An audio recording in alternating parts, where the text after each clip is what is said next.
صباح الخير او مساء الخير على حسب وقت ما بتشوفوني.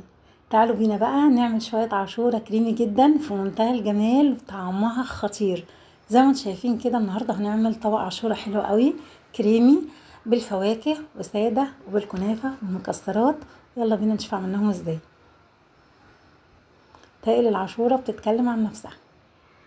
بصوا بقى، اول حاجة انا هتكلم على ربع كيلو، وانت لو عايزة تضاعفي الكمية مفيش مشاكل.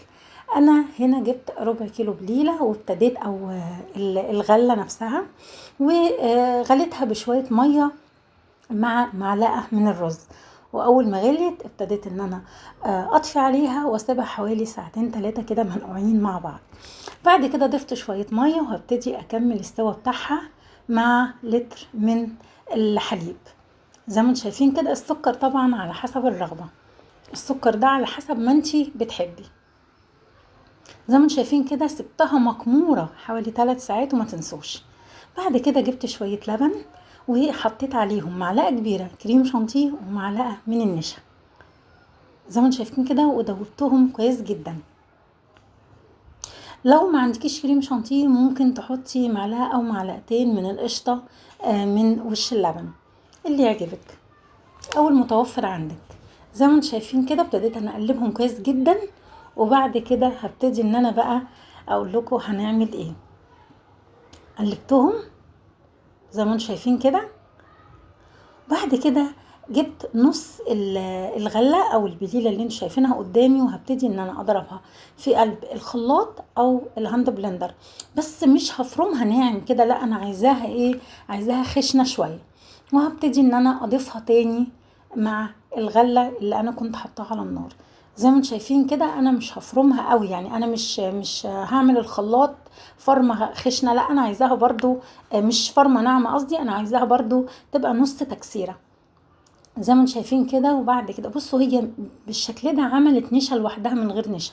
طبعا انا ضفت النشا وضفت بقيه اللبن ومعلقه الكريم شانتيه. لو عندك معلقتين قشطه مفيش مشاكل، كده كده هيبقى كريمي بصوا لوحده. هنا بقى اول ما غلي وابتدى النشا يمسك كده في الغله زي ما انتم شايفين، هبتدي ان انا اوطي عليها واقلبها تقلبتين. وزي ما انتم شايفين كده هبتدي ان انا اغرفها. هنا كان عندي كنافه، هنا ده بالساده الاول، وبعد كده كان عندي كنافه حمرتها وابتديت ان انا احط شويه من البليله زي ما انتم شايفين كده او الغله، وهبتدي ان انا احط بقيه العاشوره من فوق الوش. طبعا في ساده زي ما انتم شايفين كده، بصوا النشا بتاعها مظبوط والقوام كريمي جدا. هنا برضو زي ما انتم شايفين ابتديت ان انا اغرف بقيه الاطباق بتاعتي. طيب هنا برضو زي ما انتم شايفين كده. طب لو انا عندي اي فاكهه موجوده عندي، انا النهارده هحط مانجا. طيب لو انت عندك اي حاجه هتحطي عليها شويه عسل ابيض بس، وهتبتدي انك انت تحطيها على الفاكهه اللي انت هتحطيها على العاشوره. لو عندك مكسرات زي ما انتم شايفين، لو عايزاها بالكنافه، لو عايزاها ساده، لو عايزاها بالمانجا زي ما انتم زي ما انتم شايفين، برضو لازم نحط معلقه من العسل الابيض او على حسب الكمية اللي انت بتحبيها.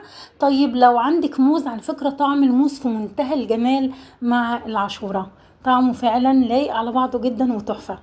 انا كان عندي مانجا، حطيت المانجا زي ما انتم شايفين كده سادة ومكسرات ومانجا، وان شاء الله تعجبكم. ولو عجبتكم يا ريت تعملوا لايك وشير واشتراك في القناة، متنسوش تفعلوا الجرس. بصوا بقى الطبق خطير،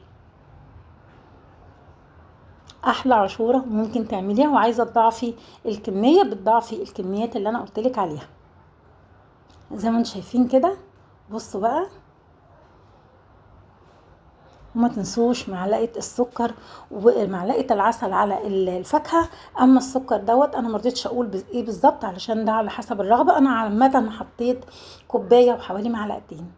زي ما انتم شايفين كده الطبق خطير، ده بالمكسرات وفي ساده وفي بالكنافه وفي اي فاكهه انتي تعجبك او اي فاكهه عندك. بصوا بقى كريمي ازاي، بصوا بقى المنظر خطير ازاي، كريمي خالص زي ما انتم شايفين. ان شاء الله تعجبكم. بصوا بقى